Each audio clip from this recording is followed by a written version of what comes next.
Hello guys, it's me again. Uh, this is part 5, I believe. I'm going to try to make this as fast as I can. I'm going to talk a bit about the E.M.Fs meters, the electromagnetic field meters that ghost hunters use. I actually had a friend that needed a little bit more information on exactly what it is about these little meters and their purposes and what they're used for and things like that, because a lot of these ghost hunters really don't get into in depth. They only say a little bit, but they don't really get into depth. So I'm going to cover that here on part 5. E.M.Fs, that's a term for electric magnetic field. It's basically a broad term which includes electric fields generated by charged particles, magnetic fields generated by charged particles in motion, and radiated fields such as TVs, radios, computers, and microwaves. So anytime you're doing an E.M.F, this is why I said in part 1 that it's always, if you're gonna check for E.M.Fs in a household, um, do it so with all the power on. I mean, if you're gonna check for E.M.Fs, do it with all the power on, because most of the time, a lot of these families or people or children who were surrounded by so much technology and so much lighting. I mean, you've got refrigerators, you've got microwaves, you've got computers, you should be surprised how much energy is going through a home.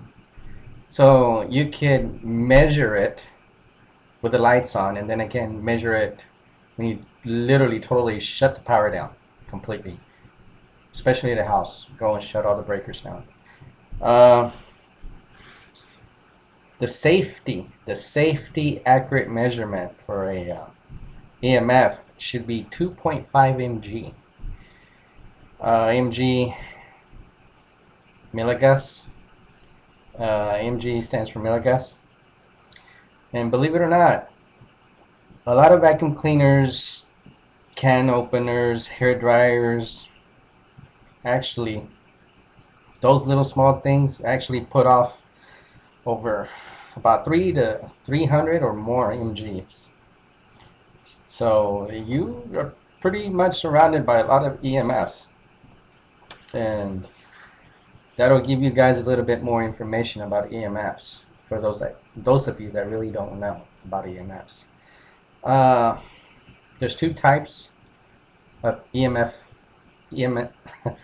tongue tied, E.M.F meters. One is the single axis coil and the triple axis coil. The single axis meters are much more simpler than the triple. The triple ones are a little bit more accurate, but they can be pretty expensive. So it really depends on your budget. I mean, if you want to go for the most simpler one, less expensive you can. For those that really are into their profession and they want to be top-age professionals, I would suggest the triple one. Uh, Also, make sure that these are weighted, because make sure your meters are weighted, because it depends on the frequencies. So when you go and you buy one, make sure that you ask, are these, weighted? Because, I mean, if these meters can pick up anything from 60 hertz. I mean, you're looking at your body, so these meters have to be able to, because your body also generates electricity, energy, so it can be an E.M.F itself. So what the weighted ones actually are, the ones that are more accurate, basically. They read for higher E.M.Fs, basically. That's what they're for. They're for higher, deeper E.M.Fs. Um, so the safe range, again, It's 2.5 mg. That's the safe range. And I can tell you now, even in my place, you know, I know it's way beyond that. I mean, you got E.M.Fs coming off computers. Uh, I mean, you could be in the next room and you can get E.M.Fs off of television, anything. So, do they affect people? Yes, yes. It's been said that it does affect people in many ways. It can cause headaches, fatigue, dizziness, skin rashes, miscarriages, leukemia, and everybody's favorite, cancer. So EMFs are very, some say that they can be very hazardous to your health if you're not careful. So when you ghost hunters out there, you know, do your research. I always say, you know, always, when I have my team, I always tell my team, do your research, you know. Just don't carry a meter just to look fancy with it or just to say, hey, look, I know what I'm doing. No. If you're going to carry a meter, make sure you know how to read it. Make sure you know everything there is about it. So ghost hunters, make sure that you do your research, do your homework, study, study, study, you know, so that you can, when these residents or your clients ask you questions about them, you'll be able to answer those questions, you know. Um, so, but anyway, I wanted to share that with you guys because I was asked about it, and I thought I'd bring it up, you know, in part 5 of this thing. So if you have any questions, please feel free to leave comments. I will try to discuss a little bit more about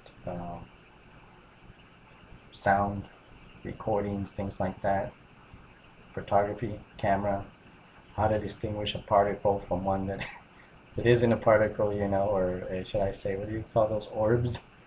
I mean, because anything can make an orb. Seriously, anything can make an orb, you know.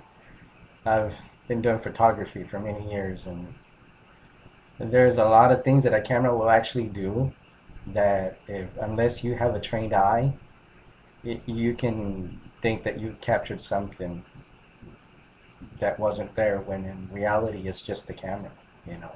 It's how you use the camera, you know. You can get rays of light going into your lens that would cause certain anomalies, you know. So yeah, I'll get into all that later. It's kind of late where I'm at, so you guys enjoy your ghost hunting. Again, play it safe. Uh, knowledge is playing it safe. The more you know, the safer you are. So you guys enjoy your ghost hunting and have lots of fun. Bye bye.